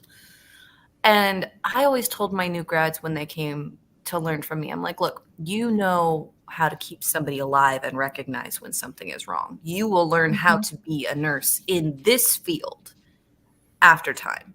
But for now, this is all you know. I don't expect you to be able to go in there and read a strip or go in there and read a fetal heart monitor or go in there and access a central line. I'm like, I just want you to know how to recognize when something's wrong and come get me. Yep. And they put It's so much safety. pressure on themselves, and it's why so many nurses burn out within the first years because they just think they're supposed to know everything because that's what they're told in nursing school. Yeah, Yep. congratulations. We only expect you to not kill somebody. Like Yeah, that's literally That's the law. literally. It's true. And even if you're not sure, just pretend. If you're unsure, always think they're dying and I'll come look at them. Always. Versus guess- thinking like, I think they're fine. So I guess the takeaway is if you're a new nurse, don't feel like you have to know everything right away, every nuance of a patient presentation, every procedure. But at the same time, it's your responsibility to seek out those opportunities to learn. And the more you learn, the more marketable that you will be. And if you don't know your limits and call for help. So there's a balance. Yes, you do need to know stuff. And the more you know, the better. But don't feel like you have to know everything. And And like, remember I that tell- these are humans. having a bad day. I tell all new nurses, I tell all new people, whether it's the cashier at Walmart or the girl behind the counter at McDonald's, we all had a first day on the job. Not a single one of us were born knowing what we know. Somebody taught us. So when management or another nurse or somebody comes yelling at you, they had a first day on the job too. Somebody taught them. So unfortunately, we're all very, very specialized, but I guess that's fortunate too, because we're all experts in our own field. Yeah. Yeah. I mean, if I was having a baby, I would want you helping because that's your specialty. I don't want just anybody. I feel like we could a psychiatrist too, because I don't have the Scott, do we both get to come to your delivery, or Sure. is it just Chad because he's the Sure. midwife? No, everyone. Because Everyone's Scott and I welcome. share Perfect. a Y chromosome. That's the thing. No, but I mean, my point is, you do want specialists. Cal when would you like to be invited to the birth. If I give birth, you're all invited, and I will fly you to San Francisco. Thank you. I will assess the baby. That's a promise I can make. Yes, We're gonna perfect. hold you to Sounds that. great. That sounds excellent. Yeah, I don't know. Remember that people are human and they're having like one of the harder days of their life, and just be kind and ask if they're okay. And it takes 2 seconds to make someone comfortable. And literally just, if there's someone had asked, like, are you allowed to touch other people's IV pumps? You can always like see, like, the case this instant was that it was unplugged. That's why it was beeping. I ended up going over and just like pretending I had to walk out into the hallway to get something. And I saw it and I was like, oh, it just needs to be plugged in. So I plugged it in. Like, it would have taken literally like 12 people had walked in and out and not even looked at it. Even that person's people had looked at it and like not done anything, but it like wasn't her specific nurse. Like, just look at it and then see what it needs. Like, if you don't have time to do something about it, like, okay, I get it, but you could go find someone who could like look at it or be like, hey, it's just letting me know, like, there's so many other things that it might need. Just look at it. If someone is, just be kind and check in with people. And yeah, advocate for what you don't know how to do and what you do know how to do, and know what you can delegate and can't delegate. Kelly said, I'm a CNA. I'm not allowed to change ostomy bags. The nurse the other night was expecting me to do that. I can empty them, but I am not allowed to change them. And she got so mad at me for it that I cried. If someone is telling you they can't do something for you, the answer is not to like yell at them. It's you can investigate why. Like, oh, why? Is it because I need to teach you how to do it? Like, and if so, okay, great. Let's teach them and then they can do it next time. Or is it because that is not in their role and we're like, move on and figure out like a different solution? I don't know. It makes me sad. If someone's making you cry at work, there is a problem. Yes. There is no crying at work. I cried a lot at work. I don't know. Your coworkers should hopefully not. Yes. Okay. I was like, Cry for other reasons. Cry because there's injustice in the world, and cry because a beautiful person is on their deathbed. But don't cry because someone's being to you. Some people need it. Yeah. Just gonna put that one out there. Well, that goes back to our bullying episode where we talked about how, you do have to sometimes correct people. But there's a way to do that, of course. There is. We can always summon the panel back and have our voting of, are they a bully? Dun, dun, dun. Also, Adrian says, also nurses do not sign off on skills or competencies. You do not have a blanket sign off on it in services. You do not sign off on skills or competencies. You do not have a blanket. So basically you have to feel confident in it, I think. On competencies you do not have, or blanket sign off in service. Oh, yes. So you have to go and learn how to do the thing. Yes. A mess. So let us know in the comments, I guess, if you think it has always been like this or if this has been a new thing. Like, I have not worked through the transition I was done at bedside before COVID and I was outpatient after. And so I don't know from a personal experience. Like, I have not seen this. I just know when I left, it wasn't like this. I've also never been at this hospital. This was the first time I've ever been here, and don't go to Penn. Do we want to also talk about people who are in your situation, not as the nurse, but as the patient and the patient friend? for the family. Yeah. We did talk about advocating for yourself in the hospital. I made a video on it. We talked about it here. When you know there's something that needs to be done or you need to stay, maybe they need to carry you out. I mean, maybe you need to, insist upon staying. If you're misbehaving and they tell you you're misbehaving, then listen to them. But if you're like, and if the nurse doesn't get you where you need to go, you ask for the nurse manager for that unit or the nursing supervisor, magic word, nursing supervisor, house supervisor. And then get out your phone and start calling up the tree, up the chain of command, and ruffle some feathers if you need to. Choose your battles. But if you're really convinced that there's a problem and someone is not being cared for, that's the nice thing about having family there, is to keep us honest. Yeah. Yeah. And keep a lot of hospitals have patient advocates that will get involved. It's like their whole job is just to listen to you and what you think is going wrong and try to intervene on your behalf. So sometimes it's called an ombudsman. My last hospital also had a vice president of patient experience, although there's no way for any patient or their family to know that position even exists. No. There is such a position. There was such a position. So, and you talk to enough people, you're going to find one finally to be on your side, hopefully. Yeah. Or you sign them out. You go to another hospital. I mean, people have done that. That's the extreme. And I don't recommend it as a first line reaction. But some people have done that and said, look, we're just going to go someplace else. And that's really sad when it comes to, because that's dangerous. Yeah. And Adrian said this is, why private patient advocacy will continue to grow as a field. I've never heard of that, but I almost wonder, is that kind of like a doula, but for just your hospital stay? I've thought about doing because something that's like honestly what I felt like when I was there. I was like, I am here you tell me what you want. I will translate that into healthcare. I will tell you what they're not telling you. And I will do all of those things so that, you can hopefully feel a little bit more comfortable, because if not, that's genius. That's very sad that we need that. But with my family, I'll say, Mom, okay, you need to go to the ER. And when you get there, you tell them this.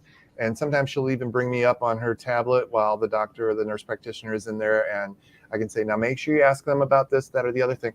And I've wondered if there's some kind of Sherpa for healthcare. I can guide you through. I can't get you through the administrative financial stuff, but I can let you know, what's going on happen next, what questions to ask. Sounds like how to ask the questions. Yeah, exactly. I mean, and Mel's 100%. I would love to have this in healthcare, whether it regards the hospital or long-term care, because there is so much that happens with patients and families and questions that could be and should be addressed. Because, if I'm filing a lawsuit, I don't know what's going on. If I take my car to the mechanic and they're like, what's wrong with it? And I'm like, I don't know. It said take it to the mechanic. The light makes came this on. noise.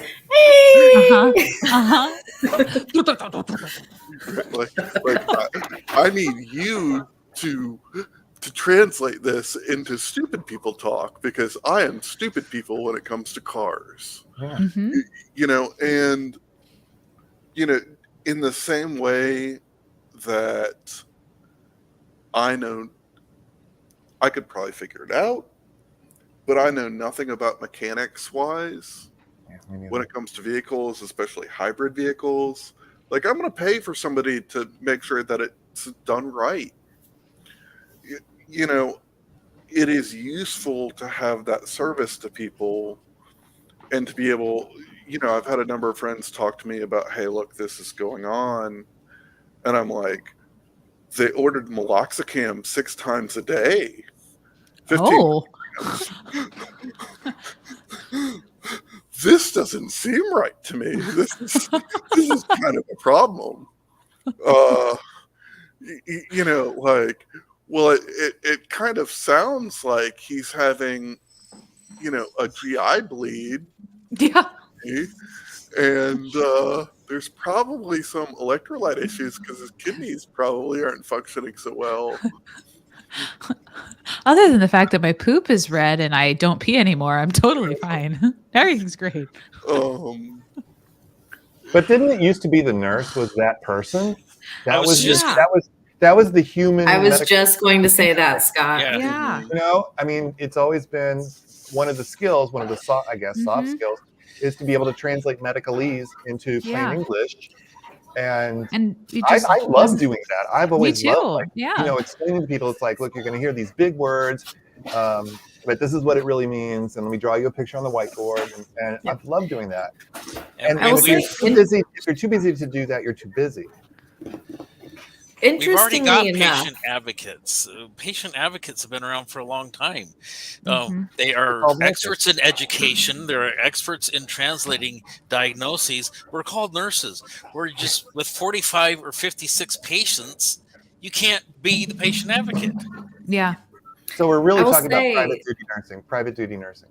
Yeah. that comparing this to doulas in my world, there is something to be said. There is literature that shows that if your support person or if your doula is not connected to is not employed by the hospital, so this doesn't count your nurse. So, I mean, a lot of times as a labor and delivery nurse, like that is my function, right? I'm working as a doula if there isn't one. So if the doula is not part of the hospital and also not part of your family, so not connected on either end, totally can see things more objectable. Yeah. Best outcomes are in that situation by a lot. Oh, that's interesting. It greatly decreases the C-section rate. So there is something there about not being part of the system, like being an outsider. So yeah, that's interesting. An objective third party. Not having skin in the game. And going on the education thing, I think realizing that you have to repeat yourself a lot is like, because the education that you're going to be doing is the same over and over. I was talking to someone the other day. They're like, I feel like I was going to tell them, but I didn't want to repeat. Like, I feel like I say that all the time. I'm like, yeah, but how many people are you dealing with? Like, every single person needs that same very basic education. And I know you're probably tired of telling someone that, like, this is what Colace does. Like, I know you're probably sick of it, but like, that's your job. Yeah. It's not going to osmosis from the last 12 people you told into this new person. Like, it's just not. That's not how it works. So I don't know. Although, I don't know what they do group education with patients in a practice. Don't they sometimes get together for like a basic diabetes education, or get all your COPD patients in a room, and save, I don't know if it saves time, but do something like that. Yeah. I've heard of that done, I think. Yeah. We do that in primary care. Okay. Yeah. In primary care. And then it's always, people show up who don't even have that disease. Just to learn. Well, no, they're like, oh, I thought this was like, it's just funny. They show up. I just didn't have anything else to do on a Thursday. Exactly. After. They're like, I just saw you advertising for it. I'm like, but you don't have this problem. I just need friends. Exactly. I'm like, okay, I guess you can stay. And then they spend the whole time, they're like, this doesn't apply to me. I came for the cookies. Exactly. Well, and I always thought that would be a great idea to snacks. all your HIV positive patients or all your COPD patients together. And then, it kind of is the seed for a little community, and that you're not alone in this disease. And maybe you guys want to exchange numbers or just talk today a little bit and not feel like you're the only one going through this. There's some wisdom. Something like this in the OB world, centering pregnancy. I was just going to say that. Yeah. What is it? Centering. It's called centering.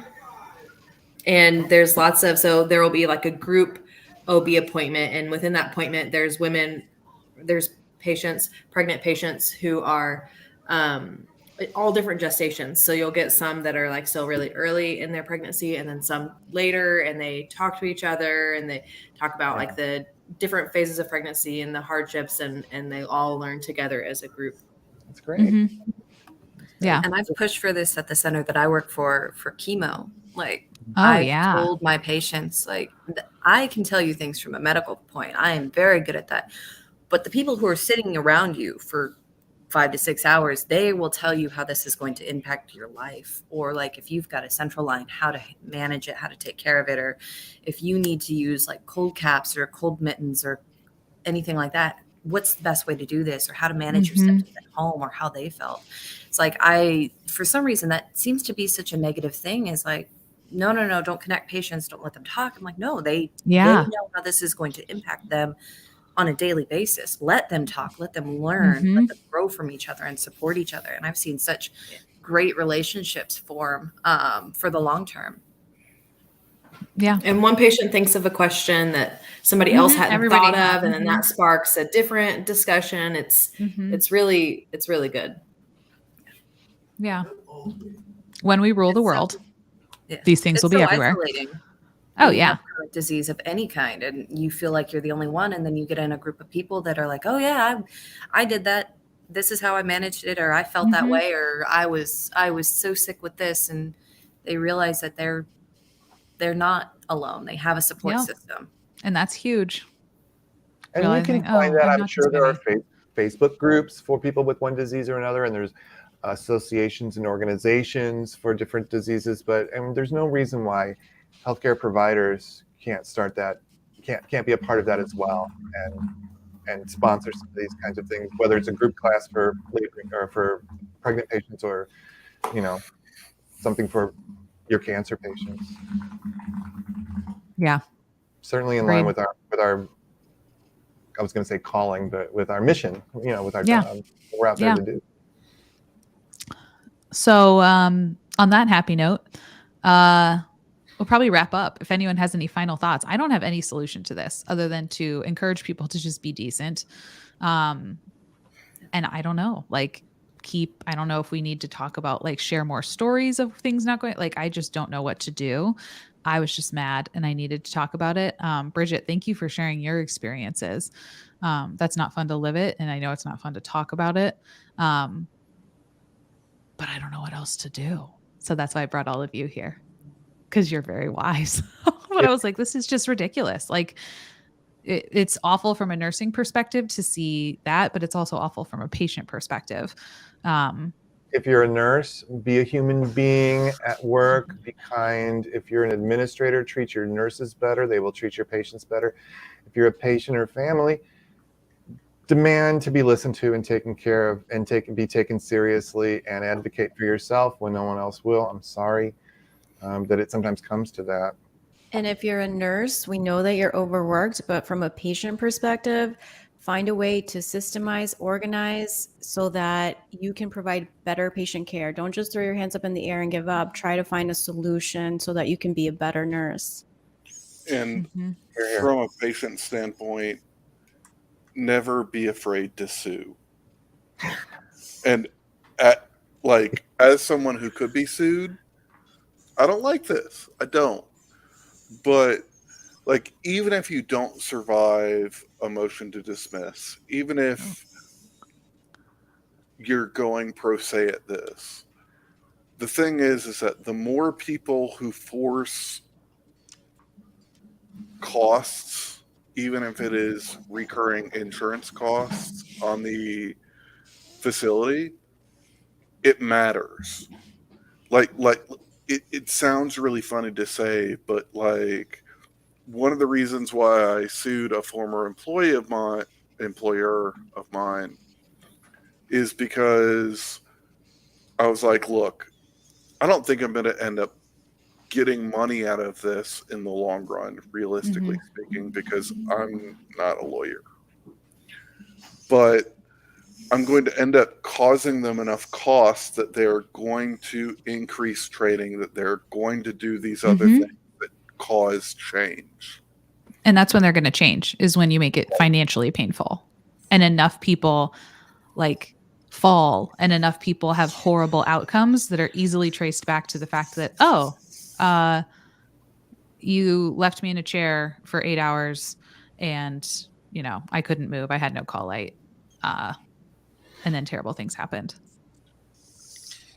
And I will say, go ahead. If you are one of the lucky family members or friends who actually gets to stay in the room with your loved one, please, at least acknowledge the fact that, like Murse Cal, maybe I've got 45 or 56 patients. Maybe you are the most stable one I have and can't get to you right away.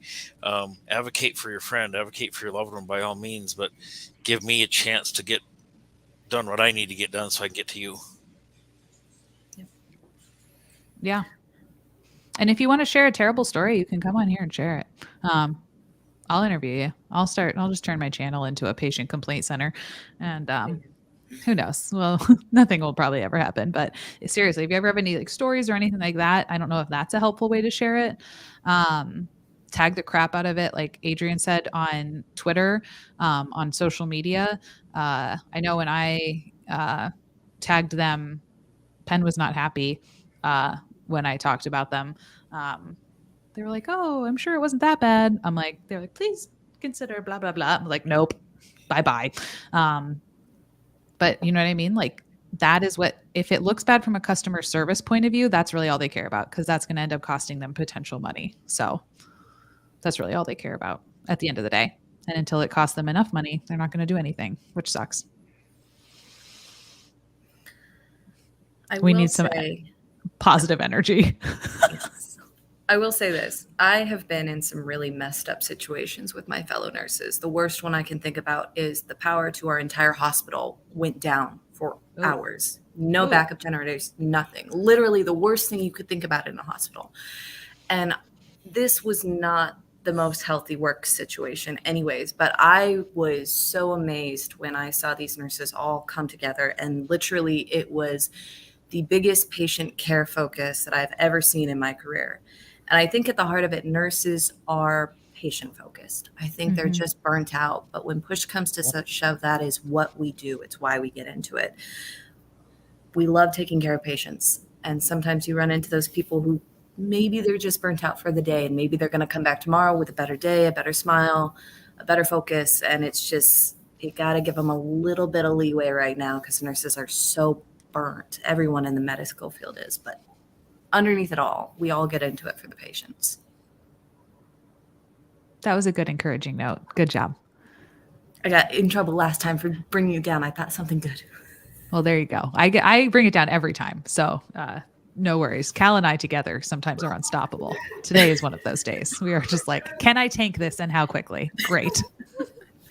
Sue them even if you don't survive. Okay? Sue them even if you don't survive, and tag them on Twitter. Tweet your death. Let's go. Make a vlog about it. Just vlog it. Hashtag Just put it on tweet. TikTok. Yep. Hashtag Sure to tweet your tag death. them. Exactly. Oh my gosh. Oh, let's Just not do that. hashtag all the biggest names on Twitter and Instagram. That way they see it and they pass it out to their millions of followers. Yep. You want to be That's trending. the way to get noticed. Go out trending. Okay. Go viral. You know, Yeah. you call me the optimistic one, and I don't know, maybe I am, and maybe. Here's an optimistic thought. After this, we're still reeling from the COVID debacle, basically, and maybe after some time goes by, there will be some healing. The nurses that are burned out will find, new energy. There'll be a new batch of nurses coming in. There may be, a nurse renaissance. Just a refocusing on what we do, and maybe they'll take Nurse Liz's advice and set healthy boundaries and all of this good stuff. Maybe it will just take a few years and things will start looking up. There are a lot of problems, I know, but we are only a couple of years, into the pandemic, or out of the pandemic. It's not over yet, but the worst. So, and I think we are creating change, hopefully, slowly but surely. Because what Rogue said is right. I think the people that are in it are mostly in it for the right reasons. The people that are in it for the wrong reasons don't last long. Has been my experience. Agreed. And Adrian said, like and subscribe and be part of the solution. You don't have to even subscribe, but if you like the video, it really does tell YouTube that you enjoyed it, and maybe other people will enjoy it. And it's free. So just odd number of times, compressions. It saves its life. This is just being modest. You do have to subscribe. Yeah. Well, likes. And you don't want to miss all this, right? You don't want to miss all this. You want to obviously not. Normally we do this on Thursday, and I just added an extra one tonight. So, why not? I was like, I have big feelings. Anyone else have big feelings? Let's go. Let's ride. Everyone showed up. I was like, maybe we just need to rant from now on. Only rant. But yeah, a mess. I'm also impressed by how many people are here. So really, like the video. Do it. You must. But yeah, thanks for everybody for coming. I appreciate you. All these humans who have social media. Tomorrow, I will put their description. I'll try to do it tonight. We'll see. I'm doing this by myself. My Rachel's not here. And I don't know how to do that without her. She has the list, to be totally honest. Any other final thoughts from anyone? I like Adrian's post. Can we get a uniform and patch for this? I like it. Yes. Oh, yes. Yes. Yes. We just have to figure out what it needs to say. The healthcare coup army. The healthcare coup army. That's what she said. Sounds like the KISS army. Remember the KISS army? That's a very nice way to say it. The healthcare coup army. I have angrier thoughts. We'll have to find something in between. I feel like it needs to be a little bit more angry than that, Adrian. We've got to get a little bit more angry. See, and I like exactly. going towards like nurse renaissance. But. Yeah, see, that's very kind of you. I think it is a topic people resonate with. Yeah. I just don't only ever want to cover stuff like this because I don't have a solution and then I feel bad. But I think it's important to talk about. And maybe I we think will bringing awareness and showing it also from the patient's perspective, I think maybe that will highlight some things about how nurses are being perceived right now. Yeah. And if anyone ever does have stories, like seriously, even if I can certainly share them anonymously, like, cause I think the common people, you common people, the general public is a much more normal way to say that. The general public doesn't, I don't think, know until you're in a situation like this. That's why we shouldn't stream late at night. But like doesn't know, you know what I mean? And so you can't get mad about something you don't know. And we all know it's my goal on the internet to just make everyone just as mad as I am. So that's where we are. Well, it's not just about making people mad. It's daylight is the best disinfectant. Unless we can shed some daylight on some of these major issues, and everything that we've covered in the last couple of months are major issues. The nursing shortage, people on strike, not getting paid enough, CEOs that make millions of dollars when we can't even make our mortgage payments. Bullying. Yeah, you can't get a nurse in the room when you hit your call light for 45 minutes later, they finally show up, throw you pills that you don't even know what they are. We got to disinfect this stuff with daylight. So, Agreed. Also, I think Chelsea has a good palate cleanser. Oh, I muted you. Chelsea, your dog is more than welcome to come be a palate cleanser. Lucy, come. Come here. Come up here. All the puppies. Scott, are yours awake? We have Cal's puppy. We went to the Castro Street Fair today and walked around, so they're pooping. They're very tired. All right, well, we'll imagine their cuteness. Oh, we have Cal's puppy and Chelsea's puppy. Oh, Chelsea, what's your doggy's name? Lucy. She's a sweetie. She's 1.5 years old. And Cal, would you like to introduce your puppy? Yeah, that's Goofy back there. We've only been on 8 miles today. Oh my gosh. Wow. All right. Oh, there we are. And Scott, who's this? All of the dogs. Dottie. And Zach. Were you sleeping? Were you sleeping? Yeah, they had another street fair. Almost every month there's a street fair in one neighborhood or the other in San Francisco. And we went down and walked around. So you're a little tired That's awesome. today. Yeah. That's awesome. Oh, I can't handle cuteness. All right.